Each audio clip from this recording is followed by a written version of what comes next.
नमस्कार, मैं कमलेश कबीर आपका एक बार फिर स्वागत करता हूं इस नए एपिसोड में। आज के इस एपिसोड में हम बात करने वाले हैं संसद के बाहर जो हंगामा हुआ उसकी, क्योंकि आज पूरा देश जो है उसकी सच्चाई जानने में लगा हुआ है कि आखिर हुआ क्या।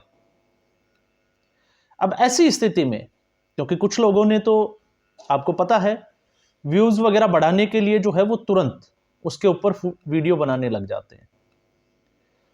जो बीजेपी समर्थक है वो कांग्रेस पार्टी को दोष दे रहे हैं और कांग्रेस पार्टी के जो समर्थक है वो भारतीय जनता पार्टी के ऊपर सारे एलिगेशन लगा रहे हैं। लेकिन मैं हमेशा की तरह जल्दबाजी में ऐसा कुछ नहीं करता, तथ्यों के आधार पे बात करता हूं। और मुझे लगता है जल्दबाजी के बजाय जो है वो अभी भी, मैं जब वीडियो बना रहा हूं तब भी आपको कह रहा हूं कि जब तक फुटेज सामने नहीं आ जाए तब तक हमें किसी भी निष्कर्ष पर नहीं पहुंचना चाहिए। इसलिए हम सिर्फ आकलन कर सकते हैं, और अब ये जो जिम्मेदारी है वो है लोकसभा अध्यक्ष की या फिर जो है वो राज्यसभा के सभापति है जगदीप धनखड़ की, कि वो इस घटना के जो है वो फुटेज जारी करे कि वास्तविकता है क्या, और दूसरी पार्टियों के जिसके ऊपर वो आरोप लगा रहे हैं उसको एक्सपोज करें।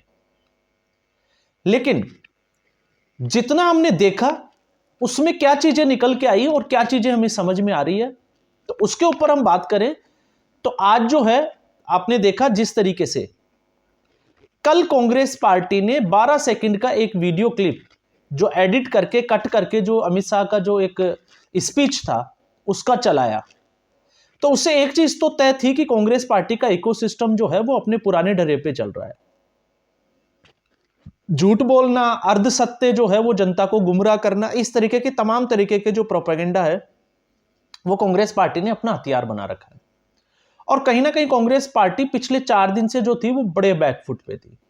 जब से संविधान पे चर्चा हुई, तो संविधान पे जब चर्चा हुई तो अडानी का मुद्दा भी जो है वो उनके हाथ से निकलता हुआ दिखा, मणिपुर का भी दिखा, संभल का भी जो है। और आप देखिए कि जैसे जैसे इस वक्त इस सत्र में एक चीज सबसे बड़ी हुई कि जिस मुद्दे पर विपक्ष ने हंगामा करने की कोशिश की वही मुद्दा जो है वो एक्सपोज होता चला गया, या विपक्ष को ही एक्सपोज कर गया। पहला अडानी के ऊपर जो रिपोर्ट आई, उसके बाद में जिस तरीके से जॉर्ज सोरोस के कांग्रेस पार्टी के साथ लिंक साबित हुए, तो अडानी का मुद्दा वो जो है वो धराशायी हो गया। इसके अलावा अगर आप देखोगे तो आपने देखा जिस तरीके से किसानों का मुद्दा था, जगदीप धनखड़ ने उसको भी जो है वो सिरे से खारिज कर दिया। उसके बाद में हम आगे चलते हैं तो संभल का, तो संभल में जिस तरीके से विपक्ष, हम बात करते हैं समाजवादी पार्टी की, क्योंकि राहुल गांधी और प्रियंका वाड्रा वो तो बाद में जो है वो इस मुद्दे पे कूदे थे, क्योंकि उनको लग रहा था कि मुस्लिम वोट उनके हाथ से निकल जाएगा और समाजवादी पार्टी की तरफ चला जाएगा।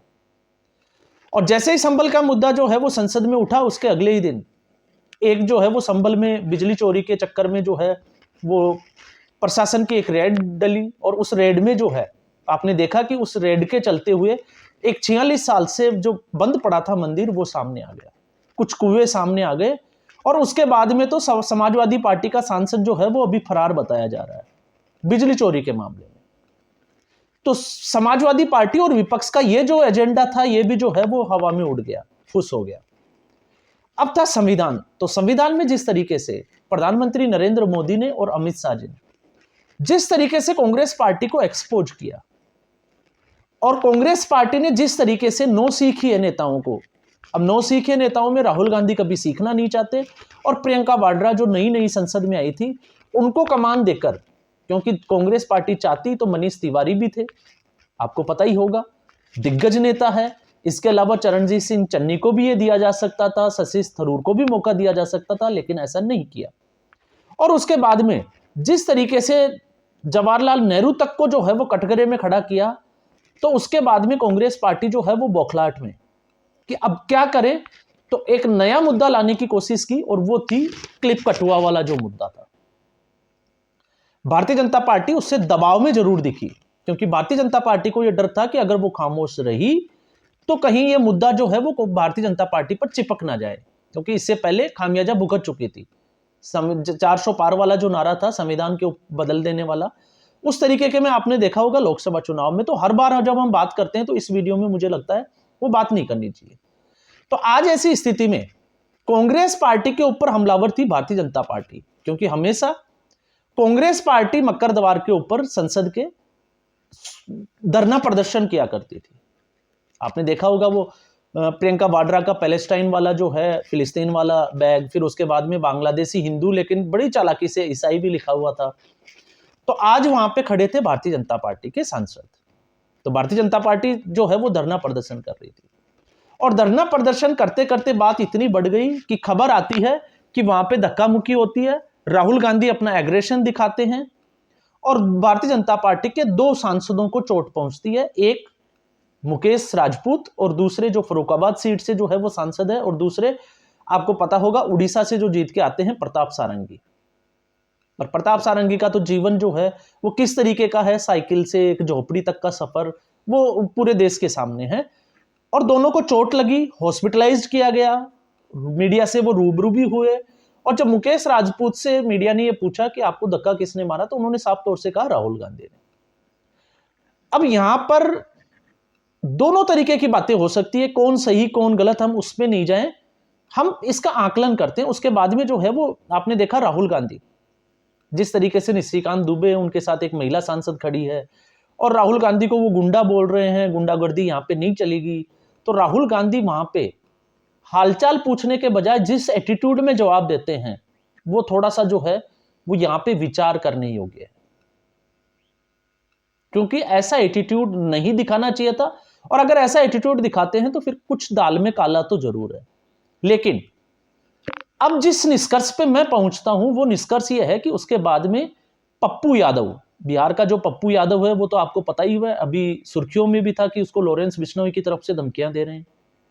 और धमकियां कौन दे रहा था? उनका समर्थक, 2 लाख रुपए लेकर, ताकि पप्पू यादव को सुरक्षा मिल जाए, जेड श्रेणी की जो सुरक्षा मिल जाए। बस इसके चक्कर में सारा खेल चल रहा था कि वो किस तरीके से दिखाए कि क्या होने वाला।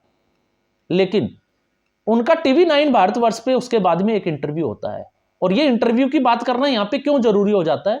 वो इसलिए जरूरी हो जाता है क्योंकि कांग्रेस पार्टी ये कहती है, राहुल गांधी का आपने प्रेस कॉन्फ्रेंस देखा होगा कि उनको संसद में घुसने ही नहीं दिया गया। आरोप तो हमेशा से वो लगाते हैं कि माइक बंद कर दिया गया, ये हो गया वो हो गया। तो संसद में घुसने ही नहीं दिया गया, और जब वो घुसना चाह रहे थे तो उनके साथ इस तरीके की घटना हुई। अब पहली चीज, हमेशा जो है वो उस जगह पे कांग्रेस पार्टी खड़ी होती है, और अगर भारतीय जनता पार्टी वहां पे अगर ऐसा कुछ करना चाहती तो भारतीय जनता पार्टी, इससे पहले भारतीय जनता पार्टी ने क्यों नहीं किया? वो उसी द्वार से घुस सकती थी संसद में। ये तो आज हम 13-14 दिन की जो संसद की जो कार्रवाई है उसके बाद की बात कर रहे हैं। तो ऐसी स्थिति में जब आज कांग्रेस की जगह भारतीय जनता पार्टी के सांसद खड़े थे तो आज ही ये घटना क्यों हुई, ये एक सवाल खड़े करती है। दूसरा, राहुल गांधी और कांग्रेस पार्टी चाहते तो वो दूसरे किसी द्वार से भी जो है वो अंदर जा सकते थे, जबकि उनको साफ तौर से कह दिया गया था सुरक्षा कर्मियों के द्वारा कि आपके लिए जो है वो एक दूसरा पाथ तैयार किया गया है।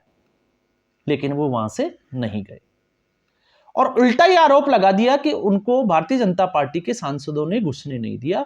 तो ये हुई राहुल गांधी की बात। अब पप्पू यादव का जो स्टेटमेंट आया उसके बाद में, तो पप्पू यादव ये कह रहे हैं कि राहुल गांधी को मैं बुला के लेके आया संसद भवन के अंदर से, क्योंकि वो अंदर थे, 3-4 सांसद और थे, और मैंने उनको ये इन्फॉर्म किया कि बाहर जो है वो मामला गड़बड़ हो रहा है, धक्का मुक्की चल रही है, आप जाके मामले को शांत करवाएं। क्योंकि उनके हिसाब से वो राहुल गांधी को देवता समान समझते हैं कि राहुल गांधी ऐसा कर नहीं सकते।